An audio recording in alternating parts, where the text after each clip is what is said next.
Small-scale poultry producers are deeply concerned over any potential headline losses that their businesses might experience, as well as any negative impact resulting from the outbreak of the avian influenza. We know that millions of birds have so far been culled in an attempt to curb the spread of the HPAI, H7 and H5 strains of the avian influenza. We are reporting at Khumbudzo village in Moletjie, where 35-year-old Patricia Manso runs her own poultry enterprise called Moletjie Poultry Farm. We're going to speak to her now about some of her concerns around the outbreak of the avian influenza.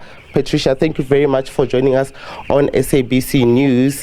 When you initially ventured into poultry farming, would you say you had done adequate research to a point of even understanding that even chickens can acquire such types of flus? We now are dealing with the avian flu. Had you done adequate research to that stage?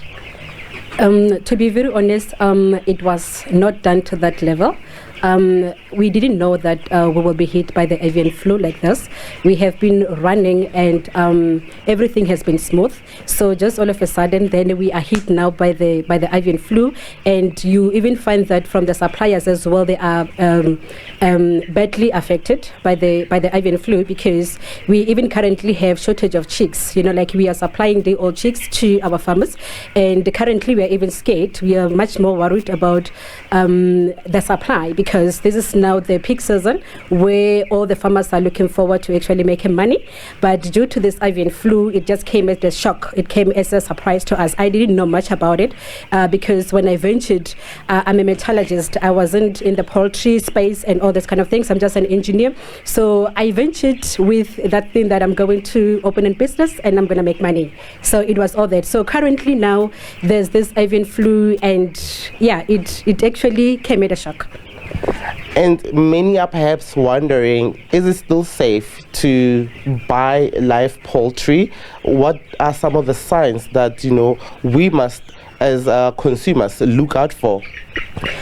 To be very honest with you, when it comes to the size, like I said, lack of knowledge. We didn't do much of the research about the avian flu. What are the signs that are there that the farmers should look out for and all that? So we are in that state now that it came to us and we have experienced it. So we are now in the process of, we need to go deeper and get ourselves actually prepared for the new year.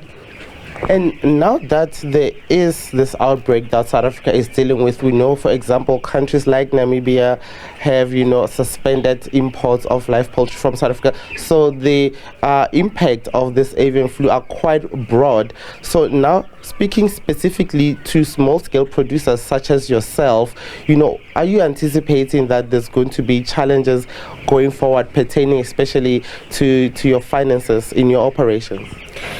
It has already affected us. There's already those challenges. For an example, currently we are also in the business of selling the point of lay, like the layers.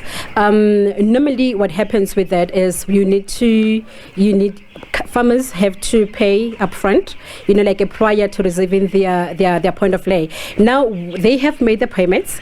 Now when you have to deliver, it becomes a challenge, because most of the farmers or most of the suppliers of the point of lay and stuff, they will tell you about the avian flu, and they'll tell you about how their production has dropped, like from 100% to maybe 72% or something like that. And in that case, worried, what else should I do? Where else should I go?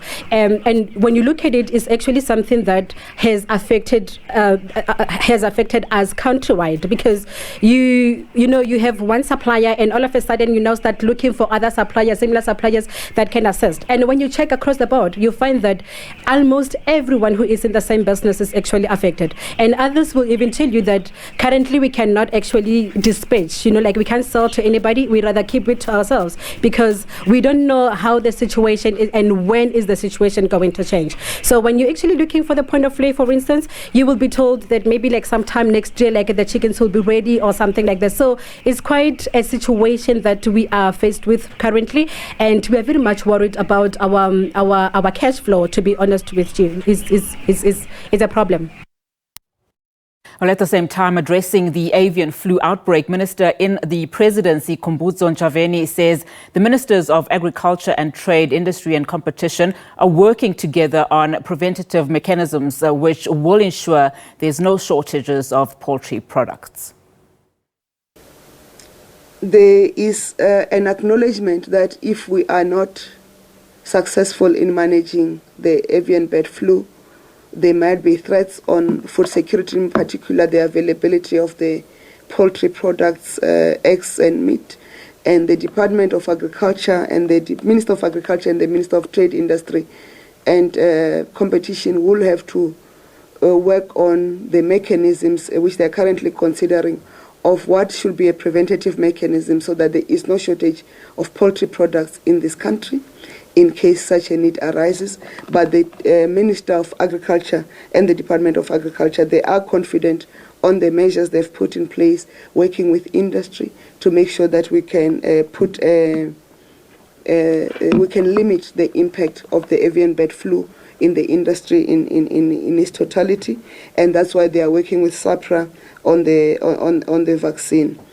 And we must also indicate that in the statement we indicated the provinces that are affected by avian bird flu. So the Department of Agriculture will continue to work with other provinces in particular because we prioritize local production to ensure that the provinces that are not affected, they remain insulated from the spread, but also they can ramp up production so that we minimize imports to the best of our ability and increase production locally so that we can feed our nation.